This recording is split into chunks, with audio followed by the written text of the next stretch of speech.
আপনারা বিজেপি করেন তো? মাছ খান, আমিও খাই, মাছও খাই, মাংসও খাই।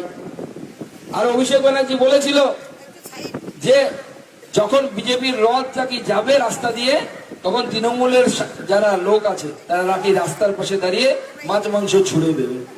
তা আমি তো গাড়িতে বসেছিলাম পার্টি নিয়ে, ভাবলাম প্রতিরামে কমসে কম প্রধান ওরা মাছ মাংস ছুটবে, ওদের তো ভালোই মাল করিয়ে আছে, ছুটতে তো পারে। সব ভিতরে ঢুকে লুকিয়ে গেছে। আরো যত সময় আসবে গুহার ভিতরে গিয়ে লোকাবে। তাই জোরে আমার সাথে বলুন, ভারত মাতা কি, ভারত মাতা কি জয় শ্রীরাম। পাল্টানো দরকার চাই, পাল্টানো দরকার চাই। আর মোদীজি আর একটা স্লোগান দিয়েছেন, বাঁচতে চাই, বাঁচতে চাই বিজেপি, তাই বাঁচতে চাই বিজেপি, তাই। আর তারপর আমি একটা লাইন যোগ করেছি, TMC bye bye, TMC bye bye, TMC bye bye, TMC bye bye, TMC bye bye. তাই টিএমসি কে আগামী নির্বাচনে বাই বাই জানাতে হবে আমাদেরকে। সবাই মিলে একবার জোরে হাত মুঠি করে আমার সাথে বলুন, ভারত মাতা কি।